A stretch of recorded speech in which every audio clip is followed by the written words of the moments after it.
Hey, before we get into this episode, have you seen that my new book is out? It's called Stop Selling and Help Them Buy Weddings and Events. And it's a book that you helped me write because you would ask me at a conference, which of your books has what you just spoke about on stage? And if it wasn't in any of my books, I'd say it's in the next one. Well, here it is. Here's the next one. How to respond to reviews. What if you don't like doing sales? The 3 questions to ask every prospect, or they can't ask for what they don't know exists. These are just some of the chapters in there. And the beauty is you don't have to read it front to back. You can jump around to any chapter, kind of like my other book, Wit, Wisdom, and the Business of Weddings, where you can jump to any chapter because they're not necessarily connected to one another. And if you want to get free shipping on a paperback copy, go to shopallenberg.com and use the coupon code podcast. That's shopallenberg.com. Use the coupon code podcast. Get free shipping on me. Otherwise, it's on Audible. It's on Kindle. And if you go to podcast.allenberg.com, the links are all there as well. Thanks.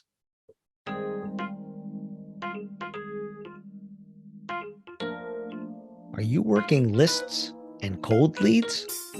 Listen to this episode for some ideas. Welcome to another episode of the Wedding Business Solutions Podcast. I'm your host, Alan Berg. I'm a speaker, author, sales trainer, website reviewer, and I help businesses like yours sell more, profit more, and have more fun doing it. Enjoy this episode. Hi, it's Alan Berg. Welcome back to another episode of the Wedding Business Solutions Podcast. This was another listener suggestion, this time from Meg in Las Vegas, who asked me if I would do an episode on cold leads. Now, I believe what they meant was not cold like they've ghosted you cold, because I've spoken about that a lot and I've written books about that. Right? Why are they ghosting me? That's one of my books. But in terms of like a wedding show leads, or if you're recommended by another provider, a venue or somebody who gives you leads of people that have booked them, that could be another way to do this. So let's differentiate the different types first, and then we can get into a little bit of how to respond to these. So a cold lead, a truly cold lead, would be you bought a list or got a list somewhere. They don't know that you exist, or barely know that you might exist. And you're just going to take this list and you're going to work this list and try to, get people to be interested in doing business with you. A wedding show list could be that, although if you listen to the episode I did quite a while ago on the 6 steps to wedding show success, you'll see that, if they knew that you were an exhibitor at that particular expo, that's not as cold, right? That's not the same as someone who stopped by your booth, had a conversation with them, you're following up, because that's not cold. But it could be, a list of people that walk through the door and maybe they stopped by your booth, maybe they didn't, who knows, right? And same thing, if someone booked a venue, let's say, and you're on a list and they give you a list of the people that have booked them, do they know that you exist? Did they pay attention to the list of the preferred vendors that they have, who they refer? Maybe they have to use you or one of the other ones in your category, or maybe you're just referred by them. Did they give you an endorsement, right? We don't know any of that stuff. So it could kind of be cold that way. So what is your goal? Your goal is to get them to know you exist, because it is the 4 steps to more sales. Get their attention, right? Then you get an inquiry, then you have a conversation, then you make the sale. So the first is to get them to know that you exist. So don't try to do too much in your first exposure with them. Your first exposure, whether it's an email, whether it's a phone call, whether it's a direct mail piece, is to get their attention, to get them to want to take the next step. You've heard me say this time and time again, that we're not trying to rush the process here. So please don't try to rush the process. We're trying to get them to the next step.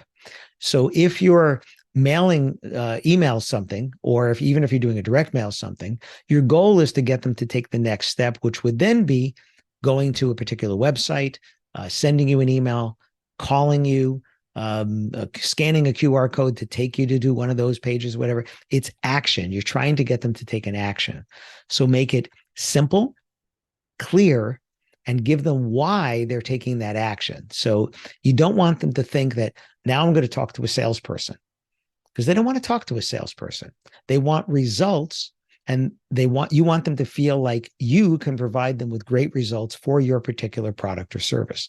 That's your goal. You're not trying to get them to the sale. You don't go from, oh, I got your email, now I want to buy from you.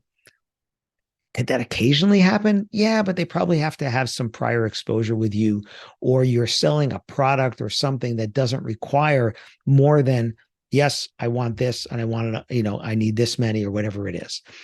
More likely than not, they're going to want to find out more. And this is kind of like an elevator pitch. I know I've spoken about this as well, but an elevator pitch is not 30 seconds. An elevator pitch is 5 seconds, 7 seconds, 8 seconds to get someone to want to know more. You want them to, as a speaker friend of mine, Brian Walter says, you want them to kind of do that Scooby-Doo, right? That's what you're looking for is tell me more. So that first thing you send them, email, postcard, phone call, is to get them to say, tell me more about this. So give them why. So if it's an email, if it's a postcard, or I say postcard because when you mail, I prefer postcards, even if they're big postcards, to envelope stuff because they can get to the message immediately without having to open it. They actually have to look at it before deciding whether to keep it or throw it in the recycle bin, right? So an email, subject line matters. Who it's coming from matters. So preferably not from info at, all right, preferably from a person or weddings at or something, if it's a wedding or quinceas or mitzvahs or whatever. Subject line matters hugely. I'm doing so much secret shopping these days. This is coming out right around Wedding MBA, maybe a little before, a little after, I forget. And I'm doing a presentation there on my experience from secret shopping. And there are so many bad subject lines. It's, when we scan through the messages in our inboxes, we look at the subject line and who sent it. And with the bad subject line, they're going to skip you and go to somebody that has a better subject line. So pay attention to that. If you have a very long subject line, it might be getting cut off. You might think this is a great subject line, but they're only seeing half of it because it's getting cut off. Putting their name in the subject line will make them notice it more as well. Is the message getting read at all? Or is there so much in there that they can't even focus on it? It's longer than one screen. It's big blocks of text, right? If you're sending them images and things, whether they're in the message or whether it's a video or whatever, have you looked at it on a phone? I mean, you might design it on a laptop or a desktop, but if you looked at it on a phone, and does that video now, this little tiny video, and will they turn it landscape to see it bigger? And is it even good enough there, or does it need to be bigger because they can't make out the detail? So put yourself in their shoes a little bit and think, is there one goal of this piece? And is it clear that they're supposed to click this button to go to this website, to get pricing, to check availability, to do whatever it is? And then when they get there, does it give them monofocused? I've said this on the show that I did about wedding expos. Don't send them to your homepage. Create a landing page on your website. Can be a hidden page that they have to have the link to get there, where it speaks specifically about that same message. So like when I do Wedding MBA or Cater Source or one of those big shows, I have a landing page and I offer people my slides if they'll go to that show. So I would go to that page. So they have to go to that page, and on that page, they can click right away and get the slides for free just because I offered that. There's a contact form on that page, and there's info about my books on that page and my podcast and things, all the other things that I want them to do. And the hook is, hey, you can have this. So what do your customers want, right? They want pricing, they want packages, they want more information. Are you giving them a why when they get there? Or is it just a list of services, maybe even a list of prices and things? And now, yes, they have that stuff, but are they going to contact you? Or are they going to move on to the next one? So let's think again about what am I doing with this cold lead?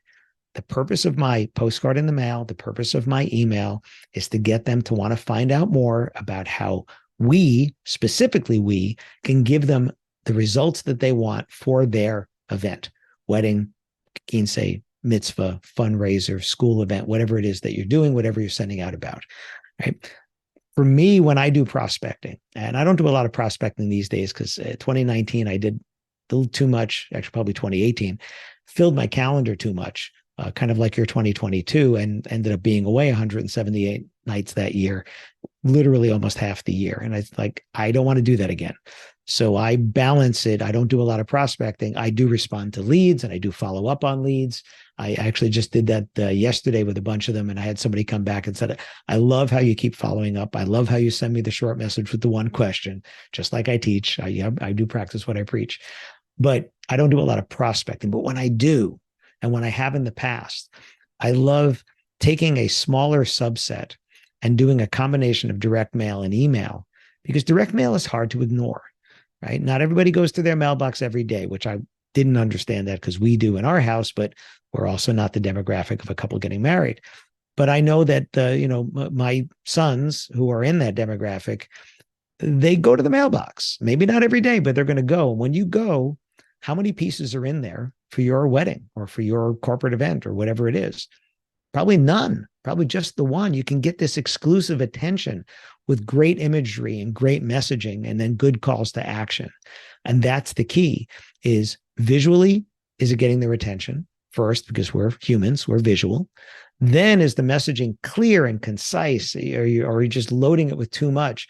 And then there are there calls to action that are telling them why they're taking the action, not just what the action is you want them to take, right? Call or contact us today is a call to action.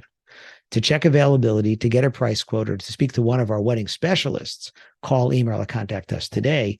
That is a specific call to action. That's going to get you more than the other will, because why am I contacting you, right? They have to guess what it is. This way you're being specific. So dealing with cold leads, Meg, I know you asked about this. It requires you to think about what you want them to do, what the action you want them to take, being clear about that action, being mono messaged on the piece. So if you are, let's say, an entertainment company and you do DJ, photo booth, and lighting and all kinds of other stuff, maybe you should be talking about the thing that would be booked first, which would be entertainment. Talk about that first. And then you can mention you do the other stuff, but I would really go after that, get the inquiry, and then you could tell them about the other stuff. And then you might want to do separate mailings for lighting or for photo booth if you do them, if they don't book you for DJ as well. And same thing for any of you that has multiple things you do. If you're a dress shop and you also have bridesmaids and you also have tuxedos and things like that and suits, you might want to go after the thing that gets booked first. And then you could do separate mailings later for those other things, so that you're not trying to dump everything all at once. You're trying to go mono-focused on it, because the clearer the message, the more simplified the message, the more clear the call to action and why they're doing it, not just what, and why they should choose you, not just what you do, you're going to get a better response on that. And then you're going to just have to do it multiple times. Not everybody's going to respond to the first one. Not everybody's going to respond to the second one, or the third, or the fourth, or the fifth. And you'll hear me say this just time and time again. If you don't ask, the answer is always no. So follow up again, follow up again, follow up again. Try different messages, try different subject lines, test different messages and subject lines, different visuals inside. Don't put these great graphics inside there without testing it on your phone to see what it looks like, because it just may not look the same, may not have that same impact, right? And look on different phones, different devices, different email programs. I have a Gmail, Apple Mail, and Outlook on my phone, and I'll open up the same email in all three of those programs to see, because some of them show more of the subject line, some show less, and things like that. So Meg, thanks for the suggestion. Keep it mono-focused. Keep the subject line great, the imaging great. If you're doing a postcard, great images of real people, great looks on their faces. They're having a great time at the event, whatever it is that you're trying to sell there. And, just do it more, because most of your competitors aren't. Hope that helps. Thanks. Keep the suggestions coming. Thanks for listening to this episode of the Wedding Business Solutions podcast. If you liked it, please subscribe to this channel and post a review on your chosen platform, Apple Podcasts or whichever one. If you have any questions about anything in this episode or any of my episodes, email me directly at alan@weddingbusinesssolutions.com or visit my website, alanberg.com. alanberg.com. If you have any suggestions for future topics or guests that you'd like to see, please again email me or visit my website. Thanks for listening.